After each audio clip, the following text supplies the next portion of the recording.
You could say I was born to be a realtor. I had always found a certain magic in the hushed whispers of a long-standing property and the hidden histories that dwelled behind weather-beaten facades. I thought I was fluent in the language of brick and mortar, of heritage and hollow echoes. And then I encountered the house on Marigold Lane. On the surface, it was like any other listing, an old Victorian nestled away in a quiet suburban neighborhood, the charm of its bygone era somewhat obscured by the moss-ridden roofs and peeling paint. But one step inside, and you were transported back in time. Grand fireplaces that murmured tales of forgotten holiday gatherings, opulent chandeliers that cast long, undulating shadows of past grandeur. It was a dream for any restorer, a chance to unearth a forgotten jewel.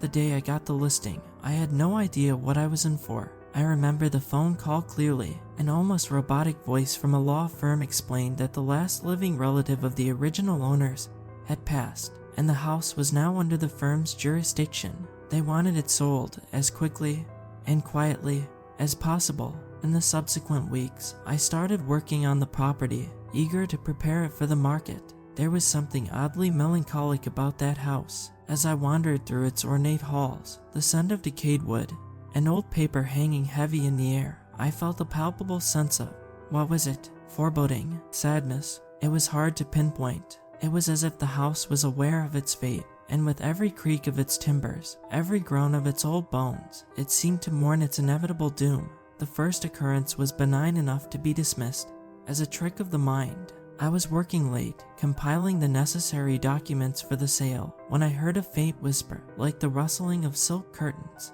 Turning around, I saw nothing but the vacant, gloomy space. I shrugged it off, attributing it to the wind, but the whispers grew louder night after night. They slithered through the drafty corridors, echoing against the crumbling walls, making the hairs on the back of my neck stand up.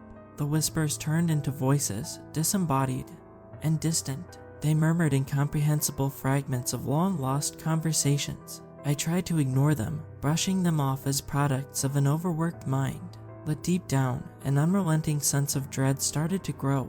I began to sense a presence, or rather presences, shadows that danced in the corners of my eyes, a feeling of being watched. One evening, as I was locking up, I saw her for the first time, a woman at the top of the grand staircase, clad in a long white dress, her eyes as vacant as the darkened rooms surrounding us. Before I could react, she vanished, leaving me breathless and terrified. The dread I had been suppressing now surged, forcing me to face the unnerving reality. The house on Marigold Lane was haunted, yet I couldn't walk away. There was something about that spectral woman, something that chained me to that forsaken house. A little did I know, the real terror was yet to come, for, as I would soon find out, some houses are more than just bricks and wood. They are containers for the stories of those who lived, loved, and perished within their walls. And sometimes, those stories refuse to be forgotten. In the days that followed, my encounters with the apparition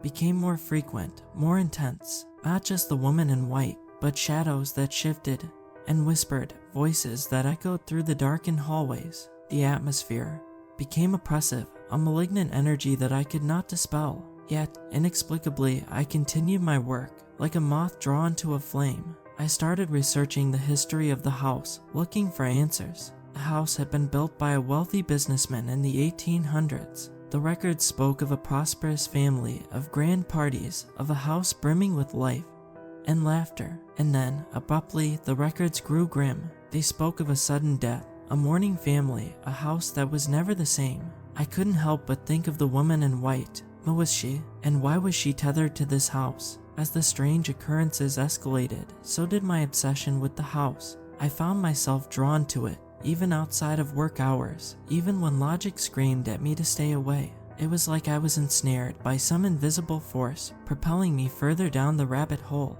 And then, one evening, as I was working late, I found it, a hidden panel in the study, behind which lay a trove of old letters and diaries, gathering dust.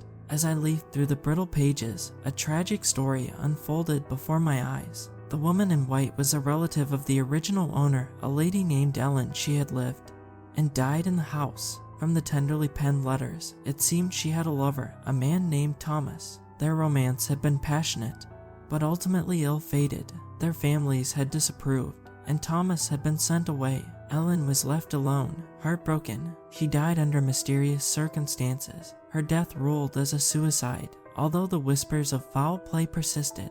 The deeper I delved into Ellen's story, the more the spectral happenings around me made sense. Her desperation, her sorrow seemed to permeate the very bricks of the house, and suddenly the presence I felt around me no longer seemed threatening, but tragic.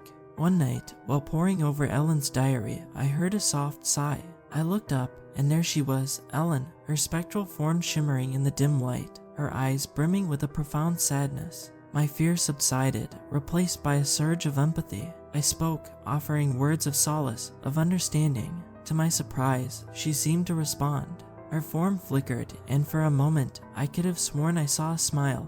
The days rolled on, and I kept visiting the house, working on the sale, but also talking to Ellen. I started to feel a connection with her, a bond forged in the depths of loneliness and despair. As the date of the sale approached, I found myself more and more torn. I felt a need to help Ellen, to free her from her eternal torment.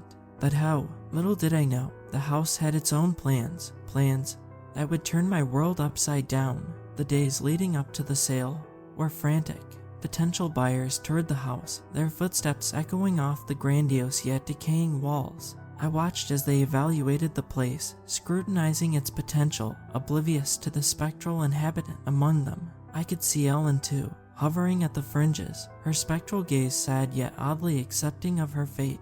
The day of the sale arrived. The house, for all its paranormal activities, was a catch. The bidding war was intense. Finally, a wealthy couple won, planning to restore it to its former glory. As the gavel fell, I felt a pang of inexplicable loss. That evening, as I packed up my things, I felt a chill. The air seemed denser, darker. The whispers of the house turned into roars. I could feel Ellen's presence, stronger than ever, her despair tangible. I whispered apologies to her, my heart heavy, but instead of receding, her energy swelled, consuming the entire house in an overwhelming surge of grief.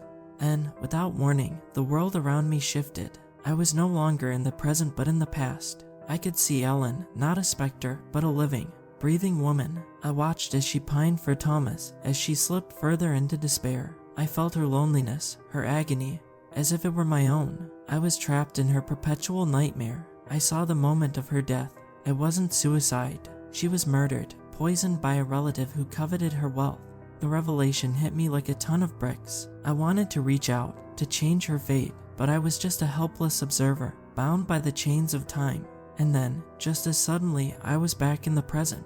I was alone in the house, the echo of Ellen's sorrow still lingering in the air. I stumbled out, my mind spinning. The next morning, I went to the new owners with my findings. They were initially skeptical, but something in my earnestness made them pause. I urged them to validate Ellen's story, to bring her justice. Reluctantly, they agreed. A thorough investigation followed, which, to everyone's surprise, unearthed traces of poison that corroborated my claims. Ellen's story was finally out, but my nightmare was far from over. Even after the revelation, I remained tethered to the house, to Ellen. Every night, I found myself reliving her pain, her death, unable to break free from the vicious cycle. It was as if the house had imprinted Ellen's story on me, etching it into my soul, dooming me to relive her torment endlessly. And so, here I am, a prisoner to a haunted house and its tragic inhabitant. I still work as a realtor, a ghost of my former self. Every night, I brace myself for the impending doom, the eternal nightmare. I'm bound to. It's ironic, really. I always wanted to unearth the stories hidden within the walls of old houses. Now, I've become a part of one, but the most terrifying part. The house on Marigold Lane isn't the only one with secrets, and I fear I'm fated to uncover them all.